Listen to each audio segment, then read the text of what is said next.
All right, ladies and gentlemen, the YouTube citizens, y'all know who this is. This is your boy Dash Tru Inferno. And as you can see, I am in the middle of filling out my brackets. Today is Wednesday, today is the last day to fill out your brackets. Or really, you got until tomorrow before noon to fill out your brackets. Now, I'm doing mine right now. So obviously, I got all the number ones and the number twos advancing because, I mean, that's a no-brainer. Now, let's go back to the South bracket real quick. The 8 and 9 matchup, I'm going with UConn, Maryland over South Dakota State. I got Cal. And I'm going to go with Wichita. Seeing how they won their little first round match or whatever, I'm going with Wichita. I got Miami here. Very interesting game here. I'm going to go with the upset and say Temple. And then I'm going to stick with the South. So I got Kansas moving on. And then this is a tough one as well. Some say Maryland, and others say Cal. I'm gonna go with Cal. I heard Cal got some real big dudes in there. Maryland they tend to be inconsistent at times. Wichita and Miami. Ooh, that's a tough one. I'm gonna go with the upset because of the experience. No, I'll take that back. I'm gonna go with Miami. Yeah, that's right. Cause yeah, it probably like that. Then I got Miami over Villanova, and then I got Kansas going to the Final Four. Now while I'm up here, let me stick with the East. So USC and Providence, I'm going to go with Providence, followed by Indiana, then Kentucky. Now, this is interesting. If Michigan beat Tulsa tonight, and I believe they will, I got them in the upset over Notre Dame. But if Tulsa wins, then Notre Dame wins. So I'm going to go with Michigan because I think Michigan will beat Tulsa, and they will beat Notre Dame. I got West Virginia here, and I got, this is a tough one, Wisconsin or Pitt. I'm going to go with Wisconsin in this one. That's going to be a close one. Xavier will move on, and showing that there's no favoritism here, but I do want Michigan to win this entire thing. I got West Virginia moving on up. I got Indiana beating Kentucky, and I got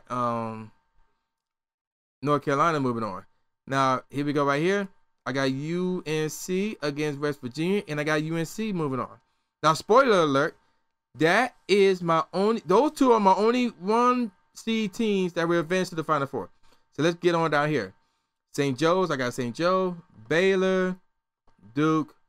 I'm going to roll with Northern Illinois in the upset there. Texas A&M there. VCU there. I got Oklahoma over VCU. Texas A&M. Ooh, that's a tough one. Duke or Baylor. You know what? I'm going to roll with Baylor. And then we got Oregon. And then I got Oregon against Oklahoma, and I got Oklahoma advancing. So now let's go to the Midwest. So let's see, Texas, Butler all day. And then I got Purdue here, Iowa State.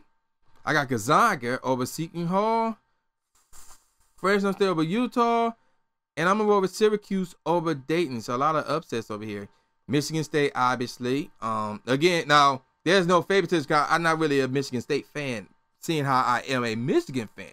So there you go with that. And I've also noticed that there's no Ohio State in this tournament as well. Meanwhile, I got Gonzaga here. Iowa State over Purdue. You know what? This is a tough one. I'm going to go with Virginia. But I got the upset there. So there you go. And then Michigan State advances. So there's my Final Four. And, ooh, what a battle this is going to be. And, oh, man, I've seen both of these matchups, and Kansas won them both. But first of all, let's get with the easier pick over here. That.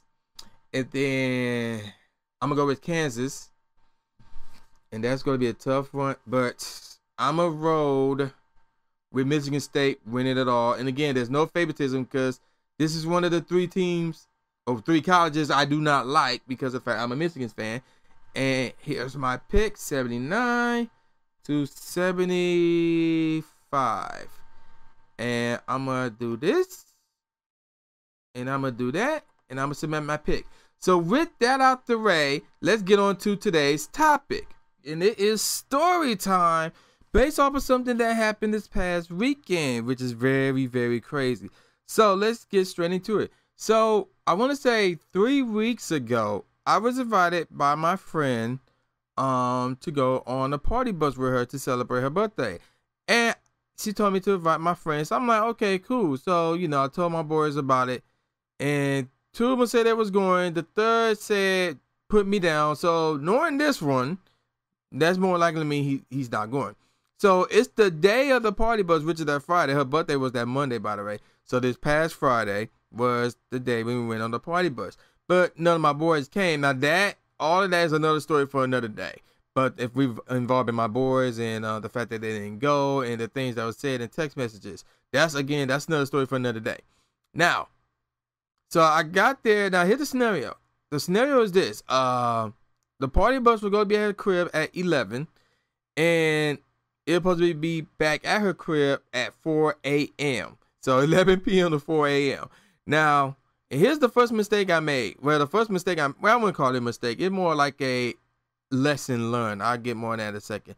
So I got to her house, and I'm not going to reveal any names regarding, who she is. So we're going to call her the birthday girl. So I got to her house, and we didn't end up leaving her house until like 11:40. Because we had to wait on too many people, like showing up, getting dressed and all that. Well, getting dressed, then showing up, all that crap. And, a lot of late people or last minute people showing up. Now, let me see. I'm trying to remember who was all in there. It was 6 females. One of them was the birthday girl, obviously. Her cousin and another black chick. Now, all 3 of these chicks are black. And then there was these 3 other chicks who are white. I remember one of them being her co-worker. And so for whatnot. So there's like 6 girls in this bus. And then there's 7 dudes on this bus. That's including myself. So, and out of the 7 dudes, one of them was black. I mean, not my fault. One of them was white. The other one was mixed. And then everybody else was black. And within the black one of them was light skinned or whatever. So, anywho, so we all taking off. We're going on the bus, whatever. And it's hype. It's lit. We turned up and stuff. So, we were having a great time while on the bus. And then we got to Royal Oak. Now, like I want to say a week before the day of the party bus, or a week or so, whatever, she told me that we were going to Royal Oak, but she didn't know where. And I flat out said, do not go to Woody's. Don't go to Woody's. Now you're probably wondering what's so bad about Woody's. Well, if you live in the Detroit or if you live in the Southeast Michigan area, then you should know that 1, Woody's, their music is lame. 2, they are crowded as hell. And what I mean by crowded as hell, I don't mean, the dance floor crowded, but then if you step off the dance floor, no, the whole thing was crowded. The second and third floor was crowded as hell. The first floor was nothing but a bar. So, and then the third and the most important reason, they're racist. So what I mean by that is this, and I think it's more than just Woody's. There's another one called Mr. B's to some degree. But especially Woody's, they will find any excuse to not let black dudes in. And that's a whole nother story for another day. Like if you have a rip in your pants, if you're wearing cargo pants, I can't think of just one rip, by the way. They're gonna say there's like 8 rips when in reality there's only 1. This is based on my boy trying to go there one time. But if you're right, you can get away with that shit unless you're being pointed out by somebody, a black dude who can't get in, or somebody with that black dude who can't get in. Then they'll be like, yeah, he can't get in either. So yeah, there you go with that. So I flat out told her, I don't care where we go, as long as we do not go to Woody's. So fast forward to the story.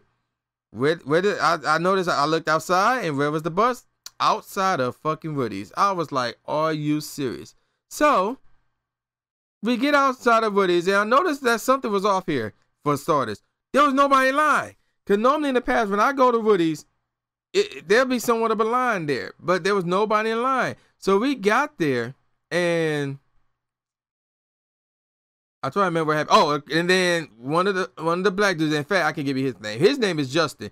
So he was wearing cargo pants. So they wouldn't let him in. So now we standing outside of Woody trying to figure out what to do. And he was all like, I could chill on the bus by myself. But then his boy, the right dude, his name is, if memory serves me correctly, I think his name is Chris.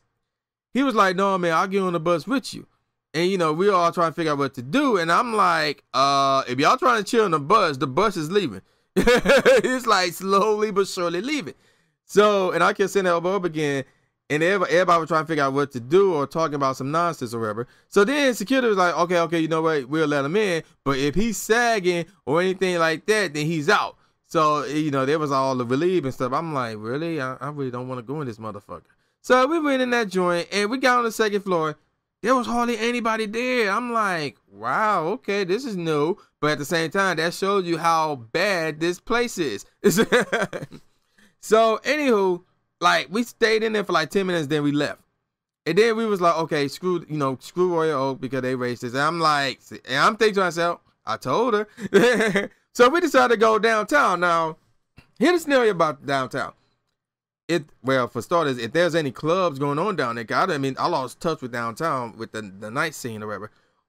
If there are any clubs going on down there, well, I ain't gonna say that. There's some clubs for the white people or whatever. But the one we were going to, I forgot what it was called, but I know where it is. And it was, it was a club that was, for black people basically. So the 3 white girls that were with us, they was kind of uncomfortable, so to speak. So we got in there. Now the problem was Justin. First of all, he was too drunk because we was on the party bus again. We were lit. We were turned up. We was fooling, and he got drunk big time. He was drinking light and dark, which is a major no. So now he's drunk. He's like severely drunk, and the problem was he didn't have any money. So we all getting in, but he couldn't get in because it cost $20 to get in. And luckily, even though we got there like at 1:40, the club don't close until 4. If we got there at 1:40, the clubs don't close until 2, I would not went in. I would not win. I'm like, I'm sorry, I know this is your birthday thing, but I am not going in there for no 10 minutes and paying $20. Fuck that. But no, it was, it closed till 4. So I'm like, okay, cool, whatever. So, I went in. Now, what happened was this. Apparently, security, obviously, Justin couldn't get in because he didn't have any money. So security told him to go to the other side of the building. There's an ATM, and then he can come back in or whatever. The problem was he was drunk as hell. So, and there was a lot of people within the group that was right there hearing this or whatever, aside from me. So, I was like, okay, maybe they'll take care of it because, I know nobody on this bus except for the birthday girl. So, I went in there, and then there was an issue because apparently some dude was touching all over one of the white chicks. Now, 2 of these white chicks, their boyfriends was there in the form of Chris and the mixed guy. And so Chris's girlfriend was being felt on by some, I don't know who it was, I didn't see it, but apparently somebody felt on her boobs or whatever. So she came back to the bar crying, but Chris didn't feel like doing shit or whatever. So I'm just kicking it because I'm just not feeling this club. I'm not feeling the club scene anymore.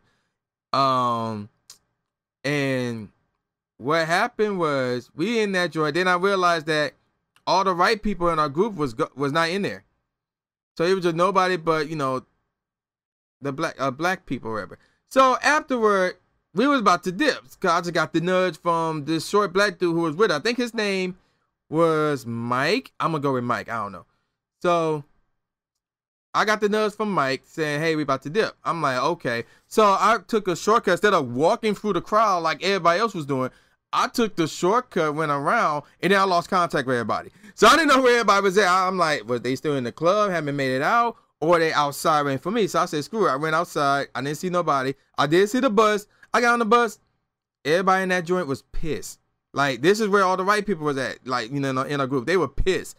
So I get to the bus, and I'm talking to Chris to some degree, and the mixed dude. Like, the mixed dude was really cool. Like, he was saying some random giblets at times, but for the most part, he was cool. And he said I was cool, so, we'll go with that. And apparently, Justin's missing. So, I'm texting the birthday girl, like, where you at? Your party's on the bus already, and they are pissed. And she was like, she's looking for a cousin. So, I'm like, wow, okay. So, after 10 minutes of waiting, and it's kind of cold, by the way, after 10 minutes of waiting, then everybody else shows up again, except for Chris. So now here's where things turn sour. So you got, not Chris, Justin, my fault, not Chris, Justin the one that missing. So you got Chris and the mixed dude. They out and about looking for Justin, and we all sitting on the bus trying to figure out, okay, what are we doing? And the birthday girl's pissed because her mindset was she did not want to leave anybody behind. She want everybody to get on the bus and go home or whatever. And Tom, the short black dude, was telling her, okay, check this out. You got this bus until 4 o'clock. It is like 3:30 in the morning. So the plan is this. Cause you know how these girls are. I crap you now. You know how these girls are. They wear these alcohol dresses that don't have any pockets, they don't have a jacket, and they'll carry the smallest of purses, meaning they can't carry shit. Therefore, when it came to holding down the birthday girl's car keys and house keys, she gave it, of all people, to Justin. Now, this was obviously when we left her house.